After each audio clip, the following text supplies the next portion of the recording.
Hello, I recently did a video on these Arrtx acrylic markers, the 36 set, and today I'm going to be taking a look at the 48 set.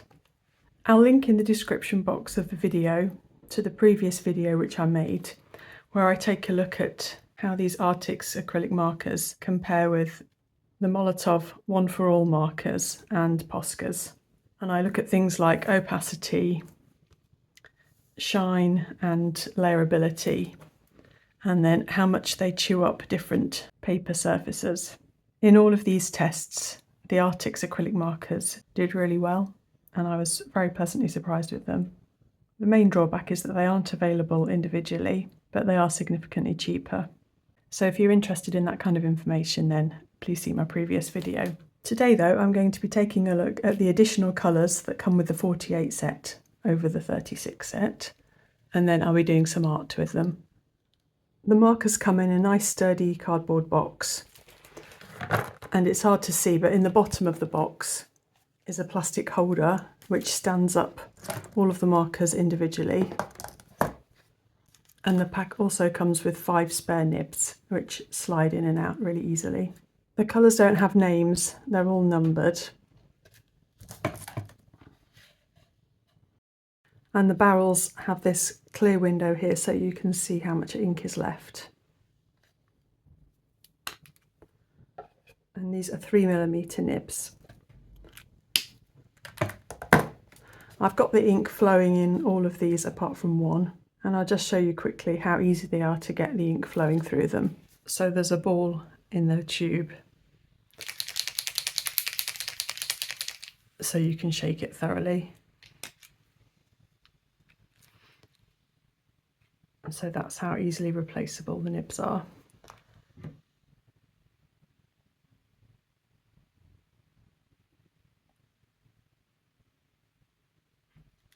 So I haven't done any pumping, I'm just holding it down once. And then the ink's flowing now.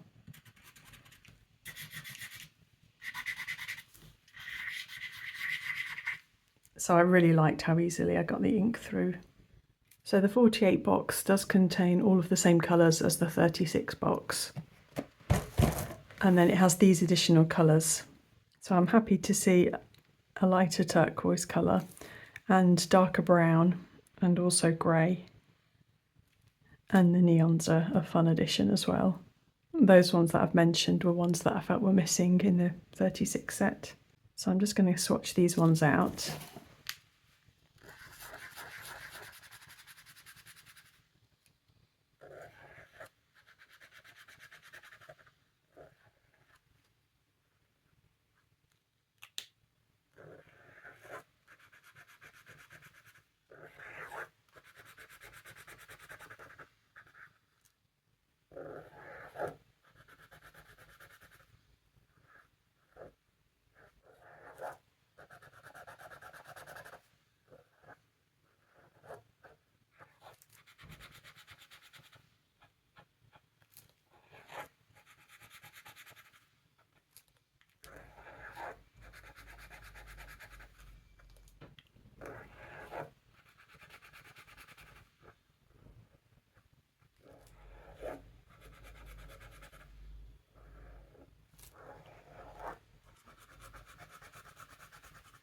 Looking at the new colours then, this pale cool pink is a nice addition. There are quite a few pinks, but this is kind of like a greyed out version that's nice. It's kind of a nice mid-violet colour. This Q445 is very similar to this blue, so I'm not sure how much that's needed. This colour was a bit different from the cap colour, it's more bright, but it's a nice minty green. This Q555, it's very similar to this Q535, it's just a tiny bit bluer. And then you've got 3 browns in this set, and to be honest I'm not sure, I think these two here, the 645 and the 685, they're really quite similar to the 270 and the 228. Maybe a little bit browner, whereas that's a little bit redder. Light peach is a nice addition. And then the neons are quite nice and bright. I kind of wish I'd got a neon pink maybe rather than the orange. So some nice colours in there. It's just up to you whether you think it's worth getting the 48 set over the 36 set for these additional colours or not. I'll do a picture with them now, and I'm going to do it on Bao Hung hot pressed watercolour paper, because I found that when I did my experiment with different surfaces, I got the least pilling of the paper with the hot press watercolour paper for all of the marker brands that I tried. I've got out my Etchr hot press everyday sketchbook. I really like work by the artist Tom Haugomat. I'm not sure if I'm pronouncing that right, but some of his art consists of these beautiful kind of graphic block illustrations. So I'm going to start off by using one of those as inspiration.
So just a simple picture then, but that was really enjoyable to do.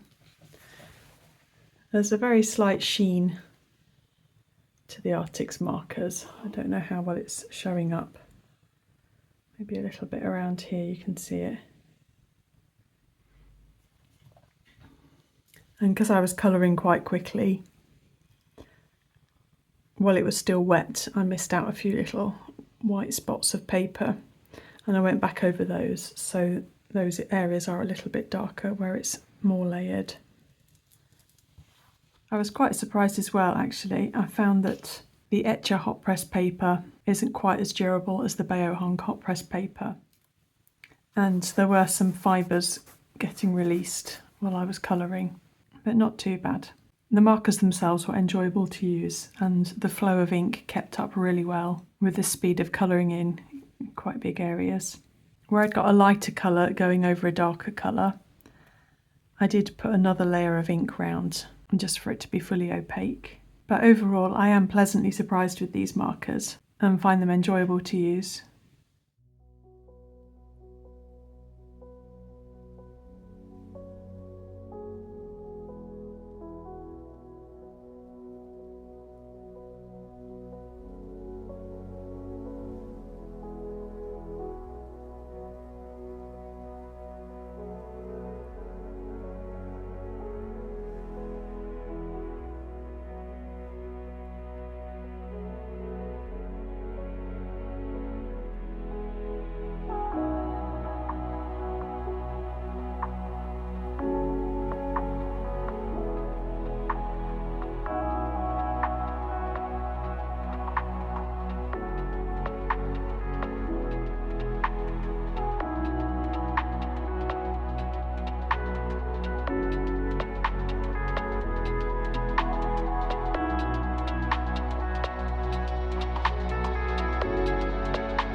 I enjoyed the other one so much I decided to do another one.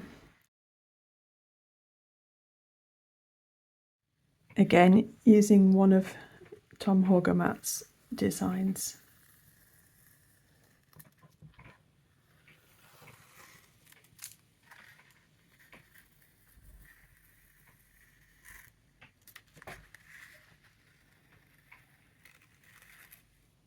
It's really nice when you're using these pens on top of pen that's already dried, because it's obviously a smoother surface then.